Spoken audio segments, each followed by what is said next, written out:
नमस्कार, स्वागत है आपका हिंदू भक्ति साधना चैनल पर। आज के एपिसोड में आप जानेंगे शनिवार व्रत पूजन विधि, कथा और लाभ। तो चलिए शनि महाराज का नाम लेकर आज का एपिसोड प्रारंभ करते हैं। शनिवार का दिन शनिदेव का दिन होता है। इस दिन शनिदेव का व्रत रखा जाता है। अगर जीवन में शनि की साढ़े साती लग जाए तो जीवन में अनेक दुखों और विपत्तियों का सामना करना पड़ता है। अगर आप शनि देव की साढ़े साती से बचना चाहते हैं तो आप शनिदेव का व्रत रख सकते हैं। पुराणों में शनि ग्रह से मुक्ति पाने के लिए मूल नक्षत्र युक्त शनिवार से व्रत आरंभ करके 7 शनिवार शनि देव महाराज के व्रत रखने चाहिए। ऐसा करने से सारी मनोकामनाएं पूरी होती है। शनिवार व्रत की पूजा कैसे करें? एक व्रत रखने वाले व्यक्ति को सुबह सूर्योदय से पहले उठकर स्नान कर लेना चाहिए। 2 पीपल के वृक्ष पर जल चढ़ाएं। 2 शनि देव की मूर्ति की स्थापना करनी चाहिए। 3 शनि देव की मूर्ति के सामने अपनी इच्छा अनुसार 7, 9, 11 व्रत रखने का संकल्प लेना चाहिए। 4 शनि देव महाराज को पंचामृत से नहलाएं। 5 इसके बाद शनिदेव को काला तिल, धूप, तेल, फूल और काला कपड़ा अर्पित करें। 6 इसके बाद शनि देव पर दीपक जलाना चाहिए। 7 शनि देव की कथा और आरती करें। 8 इसके बाद प्रसाद बांट दें और चींटियों को आटा खिलाएं। शनिवार व्रत में क्या खाना चाहिए? 1 शनिवार का व्रत रखने वाले व्यक्ति को काली उड़द दाल, राजमा, काले तिलों, कुट्टी का आटा, सिंघाड़े के आटे से बना खाना और गुलाब जामुन आदि खा सकते हैं। भोग लगाने के बाद आप इन चीजों को प्रसाद के रूप में खा सकते हैं। 2 व्रती की अगर दूध, दही, छाछ पीने की इच्छा हो तो आप इसमें केसर, गुड़ मिलाकर पी सकते हैं। 3 शनिवार के व्रत में व्रती मैंगो शेक, बनाना, उड़द दाल के दही भल्ले भी खा सकते हैं। 4 व्रती को इस दिन नमक नहीं खाना चाहिए और ना ही नमक घर में लेकर आना चाहिए। आप अपने खाने में सेंधा नमक का इस्तेमाल कर सकते हैं। 5 व्रती को एक समय ही भोजन करना चाहिए। 6 व्रती को इस दिन सरसों के तेल से बना कोई भी खाना नहीं खाना चाहिए। 7 इस दिन कोई भी मांस या मदिरा खाने में खानी पीनी नहीं चाहिए। 8 शनिवार के दिन तेल, लकड़ी, कोयला और लोहा आदि खरीद का घर में नहीं लेकर आना चाहिए। शनिवार व्रत कब से स्टार्ट करना चाहिए? शनिवार के दिन शनि देव का व्रत आप महीने के किसी भी शनिवार से शुरू कर सकते हैं, लेकिन श्रावण मास के पहले शनिवार से व्रत शुरू करना सबसे लाभकारी माना जाता है। शनिवार के दिन क्या नहीं करना चाहिए? 1 शनिवार के दिन नाखून और बाल नहीं काटने चाहिए। 2 शनिवार के दिन तेल, लकड़ी, कोयला, नमक और लोहा आदि खरीद का घर में नहीं लेकर आना चाहिए। 3 इस दिन किसी प्रकार की नशीली चीज का सेवन नहीं करना चाहिए। शनिवार व्रत कैसे करें?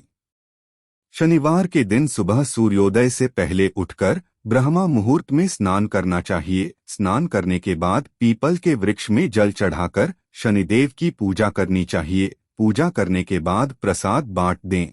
अगर आपसे पूरा दिन भूखा नहीं रहा जाता तो आप कोई फल खा सकते हैं। शाम को शनिदेव की पूजा करने के बाद प्रसाद बांट दें और भोजन कर ले। पूरे दिन में आप सिर्फ एक समय ही भोजन कर सकते हैं। शनिवार व्रत की विधि। 1 शनिवार का व्रत रखने वाले व्यक्ति को सुबह सूर्योदय से पहले उठकर स्नान करना चाहिए। 2 पीपल के वृक्ष को जल अर्पित करें। 3 शनि देव की मूर्ति की स्थापना करें। 4 शनि देव को पंचामृत से स्नान कराएं। 5 शनि देव को काला तिल, लाजवंती का फूल, धूप, काला कपड़ा अर्पित करें। 6 इसके बाद शनिदेव की पूजा करके प्रसाद बांट दें। शनिवार व्रत का उद्यापन कैसे करें? व्रत पूरे होने पर शनिदेव के व्रत का उद्यापन करते हैं। उद्यापन वाले दिन सुबह सवेरे जल्दी उठकर स्नान करते हैं। किसी पंडित को बुलाकर शनिदेव की विधिवत पूजा करते हैं। पूजा करने के बाद शनिदेव के मंदिर में तेलाभिषेक करते हैं। इसके बाद अपने सामर्थ्य के अनुसार हलवे और काले चने का प्रसाद बांट देते हैं। शनिवार व्रत कथा। एक समय स्वर्गलोक में इस चीज को लेकर विवाद हो गया कि 9 ग्रहों में सबसे बड़ा कौन है। विवाद इतना बढ़ गया कि युद्ध की स्थिति बन आई। सभी देव इंद्रराज के पास पहुंचे और उनसे पूछ कि आप बताइए कि 9 ग्रह में सबसे बड़े कौन से देवता है। देवताओं का प्रश्न सुन इंद्र उलझन में पड़ गए। इंद्र बोले, मैं इस प्रश्न का उत्तर देने में असमर्थ हूँ। हम सभी लोग पृथ्वी लोक में उज्जैनी नगरी में राजा विक्रमादित्य के पास चलते हैं। देवराज इंद्र सहित सभी ग्रह देवता उज्जैनी नगरी पहुंचे। महल में पहुंचकर जब देवताओं ने उनसे इस प्रश्न का उत्तर पूछा तो राजा विक्रमादित्य भी कुछ देर के लिए परेशान हो उठे, क्योंकि सभी देवता अपने अपने गुणों के कारण महान थे। किसी को भी बड़ा छोटा कहना मतलब अपने लिए परेशानी खड़ा करना था। एकाएक राजा विक्रमादित्य को एक उपाय सूझा और उन्होंने विभिन्न धातुओं स्वर्ण, रजत, चांदी, कांसा, ताम्र, तांबा, सीसा, रांगा, जस्ता, अभ्रक व लोहे के 9 आसन बनवाए। धातुओं के गुणों के अनुसार सभी आसनों को एक दूसरे के पीछे रखवाकर उन्होंने देवताओं को अपने अपने सिंहासन पर बैठने को कहा। देवताओं के बैठने के बाद राजा विक्रमादित्य ने कहा, आपका निर्णय तो स्वयं हो गया। जो सबसे पहले सिंहासन पर विराजमान है वही सबसे बड़ा है। राजा विक्रमादित्य के निर्णय को सुनकर शनि देवता ने सबसे पीछे आसन पर बैठने के कारण अपने को छोटा जानकर क्रोधित होकर कहा, राजा विक्रमादित्य, तुमने मुझे सबसे पीछे बैठाकर मेरा अपमान किया है। तुम मेरी शक्तियों से परिचित नहीं हो। मैं तुम्हारा सर्वनाश कर दूंगा। शनि ने कहा, सूर्य एक राशि पर 1 महीने, चंद्रमा 2.25 दिन, मंगल 1.5 महीने, बुध और शुक्र 1 महीने, बृहस्पति 13 महीने रहते हैं, लेकिन मैं किसी राशि पर 7.5 वर्ष 7.5 तक रहता हूँ। बड़े बड़े देवताओं को मैंने अपने प्रकोप से पीड़ित किया है। राम को 7.5 के कारण ही वन में जाकर रहना पड़ा और रावण को 7.5 के कारण ही युद्ध में मृत्यु का शिकार बनना पड़ा। राजा, अब तू भी मेरे प्रकोप से नहीं बच सकेगा। इसके बाद अन्य ग्रहों के देवता तो प्रसन्नता के साथ चले गए, परंतु शनिदेव बड़े क्रोध के साथ वहां से विदा हुए। राजा विक्रमादित्य पहले की तरह ही न्याय करते रहे। उनके राज्य में सभी स्त्री पुरुष बहुत आनंद से जीवनयापन कर रहे थे। कुछ दिन ऐसे ही बीत गए। उधर शनि देवता अपने अपमान को भूले नहीं थे। विक्रमादित्य से बदला लेने के लिए एक दिन शनिदेव ने घोड़े के व्यापारी का रूप धारण किया और बहुत से घोड़ों के साथ उज्जैनी नगरी पहुंचे। राजा विक्रमादित्य ने राज्य में किसी घोड़े के व्यापारी के आने का समाचार सुना तो अपने अश्वपाल को कुछ घोड़े खरीदने के लिए भेजा। घोड़े बहुत कीमती थे। अश्वपाल ने जब वापस लौटकर इस संबंध में बताया तो राजा विक्रमादित्य ने स्वयं आकर एक सुंदर व शक्तिशाली घोड़े को पसंद किया। घोड़े की चाल देखने के लिए राजा उस घोड़े पर सवार हुए तो वह घोड़ा बिजली की गति से दौड़ पड़ा। तेजी से दौड़ता घोड़ा राजा को दूर एक जंगल में ले गया और फिर राजा को वहां गिराकर जंगल में कहीं गायब हो गया। राजा अपने नगर को लौटने के लिए जंगल में भटकने लगा, लेकिन उन्हें लौटने का कोई रास्ता नहीं मिला। राजा को भूख प्यास लगाई।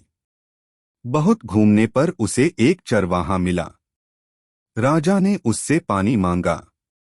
पानी पीकर राजा ने उस चरवाहे को अपनी अंगूठी दे दी। फिर उससे रास्ता पूछकर वह जंगल से निकलकर पास के नगर में पहुंचा। राजा ने एक सेठ की दुकान पर बैठकर कुछ देर आराम किया। उस सेठ ने राजा से बातचीत की तो राजा ने उसे बताया कि मैं उज्जैनी नगरी से आया हूं।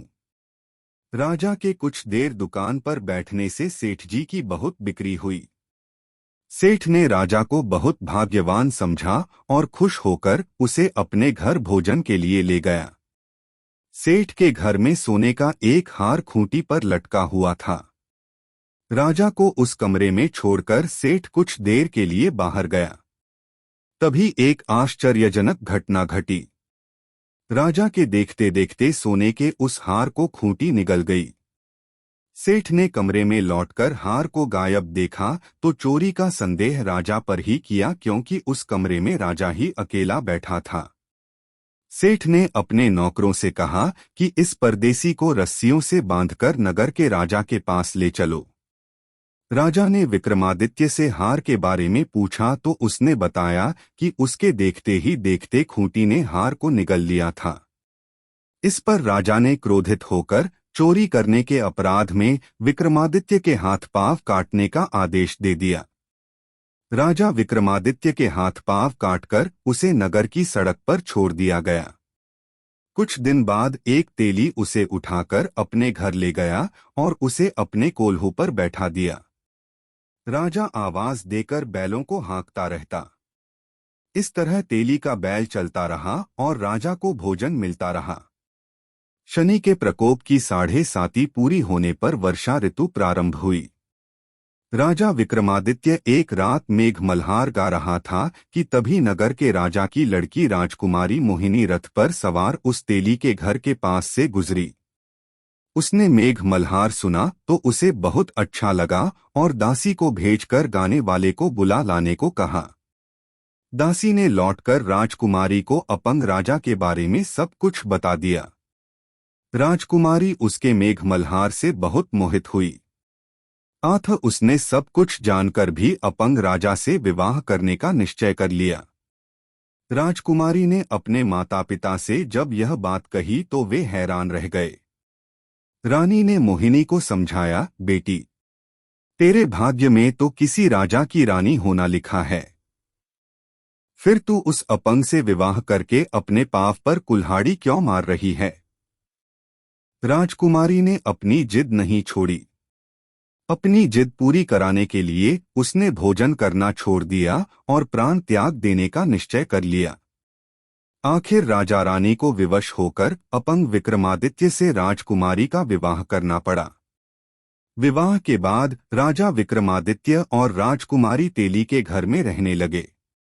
उसी रात स्वप्न में शनिदेव ने राजा से कहा, राजा, तुमने मेरा प्रकोप देख लिया। मैंने तुम्हें अपने अपमान का दंड दिया है। राजा ने शनिदेव से क्षमा करने को कहा और प्रार्थना की, हे शनिदेव, आपने जितना दुख मुझे दिया है अन्य किसी को न देना। शनिदेव ने कुछ सोचकर कहा, राजा, मैं तुम्हारी प्रार्थना स्वीकार करता हूँ। जो कोई स्त्री पुरुष मेरी पूजा करेगा, शनिवार को व्रत करके मेरी व्रत कथा सुनेगा, उस पर मेरी अनुकंपा बनी रहेगी। प्रातःकाल राजा विक्रमादित्य की नींद खुली तो अपने हाथ पांव देखकर राजा को बहुत खुशी हुई। उसने मन ही मन शनिदेव को प्रणाम किया। राजकुमारी भी राजा के हाथ पांव सही सलामत देखकर आश्चर्य में डूब गई। तब राजा विक्रमादित्य ने अपना परिचय देते हुए शनिदेव के प्रकोप की सारी कहानी सुनाई। सेठ को जब इस बात का पता चला तो दौड़ता हुआ तेली के घर पहुंचा और राजा के चरणों में गिरकर क्षमा मांगने लगा। राजा ने उसे क्षमा कर दिया, क्योंकि यह सब तो शनिदेव के प्रकोप के कारण हुआ था। सेठ राजा को अपने घर ले गया और उसे भोजन कराया। भोजन करते समय वहां एक आश्चर्यजनक घटना घटी। सबके देखते देखते उस खूंटी ने हार उगल दिया। सेठ जी ने अपनी बेटी का विवाह भी राजा के साथ कर दिया और बहुत से स्वर्ण आभूषण, धन आदि देकर राजा को विदा किया। राजा विक्रमादित्य राजकुमारी मोहिनी और सेठ की बेटी के साथ उज्जैनी पहुंचे तो नगरवासियों ने हर्ष से उनका स्वागत किया। अगले दिन राजा विक्रमादित्य ने पूरे राज्य में घोषणा कराई कि शनिदेव सब देवों में सर्वश्रेष्ठ हैं। प्रत्येक स्त्री पुरुष शनिवार को उनका व्रत करें और व्रत कथा अवश्य सुनें। राजा विक्रमादित्य की घोषणा से शनिदेव बहुत प्रसन्न हुए। शनिवार का व्रत करने और व्रत कथा सुनने के कारण सभी लोगों की मनोकामनाएं शनिदेव की अनुकंपा से पूरी होने लगीं। सभी लोग आनंदपूर्वक रहने लगे।